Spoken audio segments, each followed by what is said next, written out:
Hello everyone, and welcome to the Bard Cave, and today's video is a painting of a miniature beholder from Knowles' Marvelous Miniatures. Now I'm just using the paint sets, the Knowles' Marvelous Pigments, using the Adventurers paint set, the Underdark paint set, and the Monster paint set. With this beholder I was kind of going for a space sky, a cosmic sky, which involved me using blacks, pinks, and blues, and of course white to get the stars. So you'll see me currently basing the beholder in black.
This miniature comes with removable tentacles. There are 4 that just have the eyes, and there are also 4 that seem to be firing one of the many kind of powers and spells that the beholder can cast. I was thinking whether I should have maybe 1 or 2 firing a spell, or maybe none of them firing a spell, but seeing as it can do so many, and I didn't want it to be subtle at all, I decided to put everything that was casting a spell and paint it black, ready to use on this figure.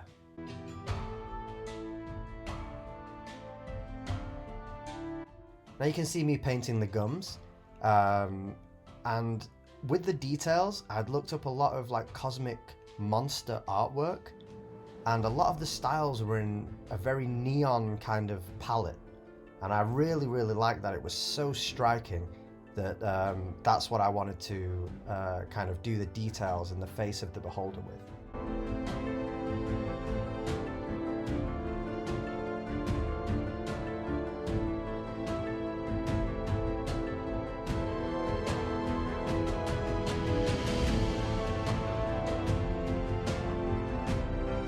Now you can see me adding color to the spell effects. Now a lot of the kind of more professional, let's say, videos that I watch of painting like the clear stuff, they tend to use like inks. Now I'm a beginner. I only really have the paints from the sets by Knowles' Marvelous Pigments. When I get more confident, I'll move on to like buying some extra stuff, but I wanted to show that you can still get very good effects and very good detail by simply just using the paints that you already have, rather than using special inks or washes, etc, etc.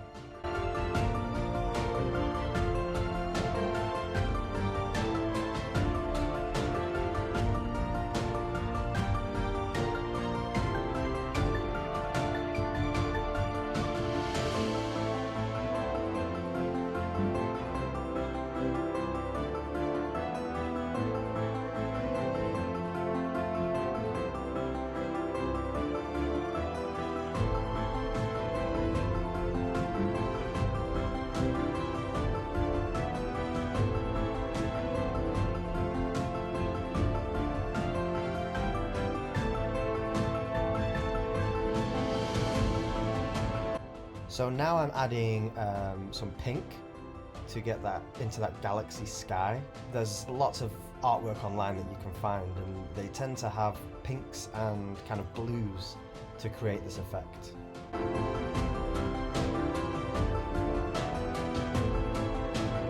So now you can see I'm also adding the blue, almost to kind of outline the pinks that I've already added.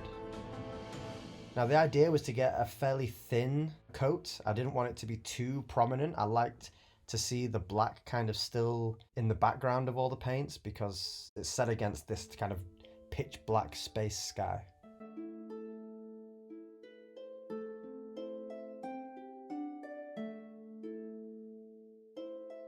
Now I'm going in with the darker shades and just making little pockets where this shade can be more prominent.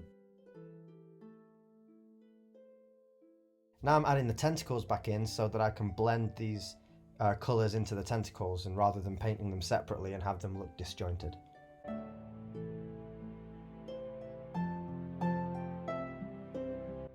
I go back over with the blue and the pinks. I'd found that I'd maybe spread them a bit too thinly, and they were kind of just looking more of a smudge rather than this kind of pop against the black sky.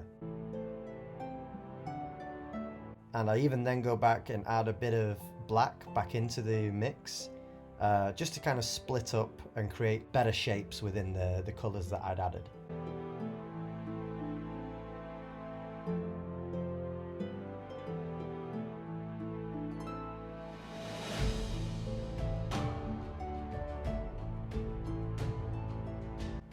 Now I'm painstakingly adding a bunch of white dots to act as the largest stars on this kind of image. And eventually I go in with a smaller brush and I create much smaller dots. And then eventually I use the technique of kind of rubbing the brush against my finger to create a spray for the really, really small, minuscule details of stars.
Now I'm going in and painting the tongue, and I wanted to go from like this a dark green to a kind of more neon green towards the tip of the tongue, as the light kind of is able to catch the tongue.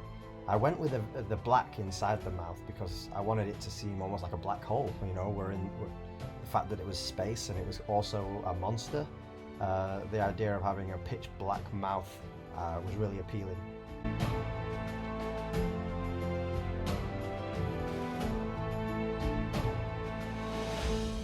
I go in and make the eye a big popping yellow. I guess the idea was that this was like maybe a planet or even a sun, like a very close star. And I did this for all of the eyes to make them really pop and stand out against the other colours that were already present.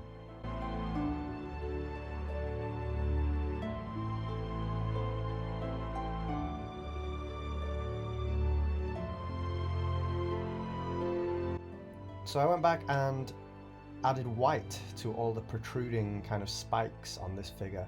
I'd thought about what colours I'd wanted to make them. I did think about like a yellow or an orange or something, another kind of neon colour.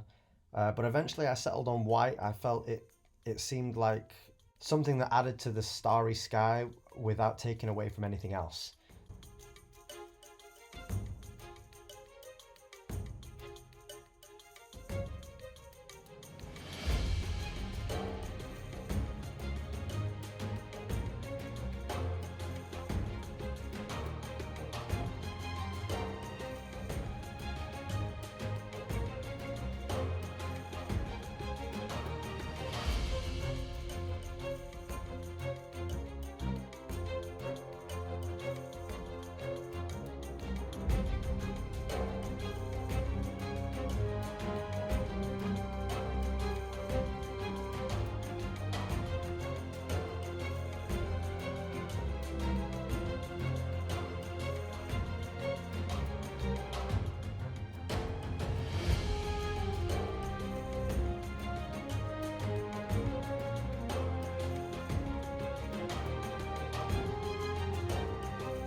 Here I am creating a kind of base color for the teeth. Again, going with that kind of neon nightmare kind of vibe. I started with orange, and then you'll see me adding a layer of yellow, not going all the way up to the top of the teeth so that that orange still shines through, and then finishing it by tipping the teeth with white.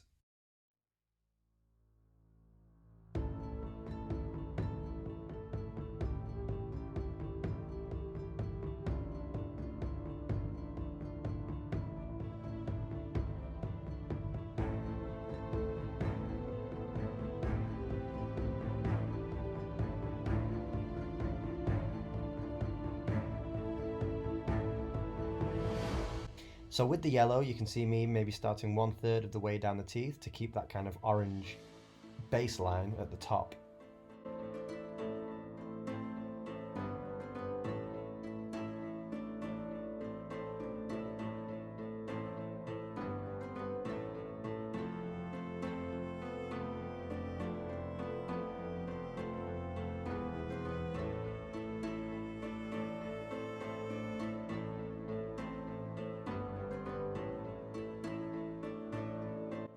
Now I'm adding a highlight to the gums, just to let some of the wrinkles in the gums kind of pop.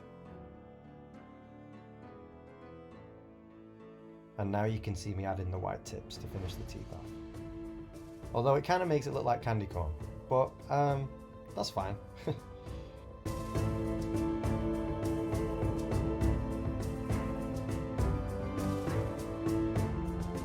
Here I'm adding some white streaks back into the sky, and now I'm adding something to the base.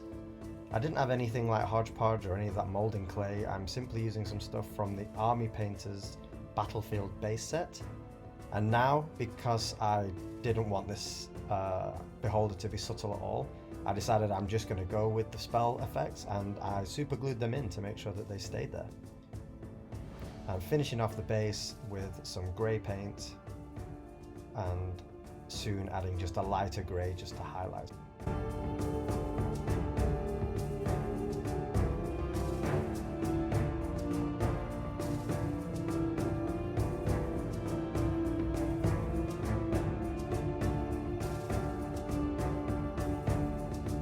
And there we have it, the Cosmic Nightmare Beholder.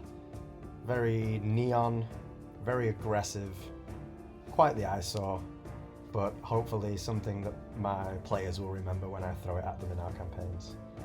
So thanks for watching, and join us again at the Bard Cave.